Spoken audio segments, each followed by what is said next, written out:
सबसे पहले जौहार मेरे channel fun X zone 92 YouTube channel की ओर से मेरे व्यूअर को बहुत सारा धन्यवाद। नगर निकाय चुनाव के बाद अब झारखंड पंचायत चुनाव के लिए तैयार हो रही है। खबर मिल रही है कि झारखंड में पंचायत चुनाव के लिए कुछ ही महीने गिनती के बचे हुए हैं। अगर आप भी सदस्य, मुखिया, पंचायत समिति सदस्य, प्रखंड प्रमुख, जिला परिषद इत्यादि का चुनाव लड़ना चाहते हैं तो ये खबर बिल्कुल आपके लिए है। अगर ये वीडियो अच्छा लगे तो एक लाइक और सब्सक्राइब जरूर कर दीजिएगा।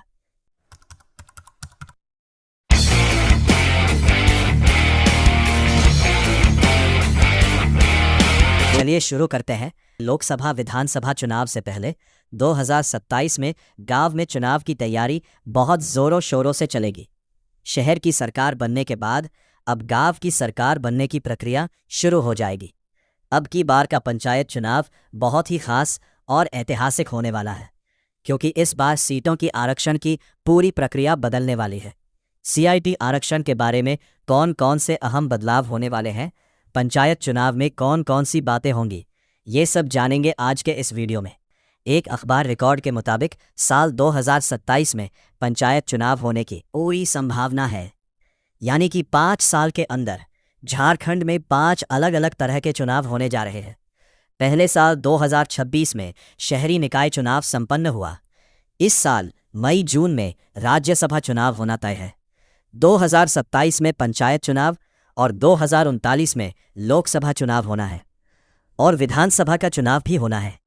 इन सब खबरों के अलावा पहली बार पंचायत चुनाव में ओबीसी को भी लेकर चला जा रहा है।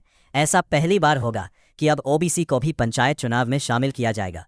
सब खबरों के बारे में पहली बार पंचायत चुनाव में ओबीसी को अब तक ओबीसी आरक्षण शहरी निकाय तक सीमित थी, लेकिन यही ओबीसी आरक्षण गांव की सरकार चुनने में भी लागू होगी। राज्य सरकार ने इस चुनाव को पूरी तरह से तैयार कर लिया है। अगर सब कुछ सही रहा और सरकार की योजनाओं पर चर्चा हो रही है, अगर सरकार की योजना के बारे में सब कुछ सही रहेगा तो अगले साल 2027 में अप्रैल और मई के महीने में पंचायत चुनाव पक्की है। चुनाव में ओबीसी 1, ओबीसी 2 और ओबीसी महिलाओं के लिए उनकी आबादी के हिसाब से उनकी सीटें आरक्षित की जाएंगी। ओबीसी आरक्षण के जारी करने से ग्रामीण राजनीति में उन वर्गों की सीधी और मजबूत हिस्सेदारी तय हो जाएगी जो लंबे समय से अपने हक के लिए कुर्सी का इंतजार कर रहे थे, जो लंबे समय से पंचायत पर अपनी हक के लिए इंतजार कर रहे थे। ग्रामीण पंचायत चुनाव से ओबीसी और पिछड़ा वर्ग का इस चुनाव में भागीदारी एक बहुत बड़ा बदलाव माना जाएगा और यह कदम उल्लेखनीय साबित होगा। खासतौर से पिछड़े वर्ग के महिलाओं को राजनीति में लाना एक खास तौर पर बहुत बड़ी कामयाबी मानी जाएगी।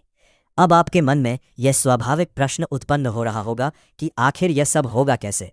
यह कैसे तय किया जाएगा कि किस पंचायत में, किस वार्ड में ओबीसी के लिए सीटें सुरक्षित रखी जाएंगी? दरअसल इसके लिए सरकार को एक ज़रूरी प्रक्रिया से गुजरना होगा, जिसको ट्रिपल टेस्ट कहते हैं। इसका सीधा मतलब यह है कि सरकार को चुनाव के तारीखों के ऐलान से पहले सरकार को 3 बहुत ही महत्वपूर्ण काम हर हाल में सरकार को करना होगा। ट्रिपल टेस्ट के तहत सरकार का पहला कदम क्या होगा, यह जानने के लिए आपको मेरी अगली वीडियो देखनी पड़ेगी। तो आप लोगों से अनुरोध है कि मेरी अगली वीडियो भी ज़रूर देखें। वीडियो अच्छा लगा हो तो एक लाइक ज़रूर करें, अपना विचार कमेंट में बताएं और दोस्तों के साथ शेयर करना ना भूलें।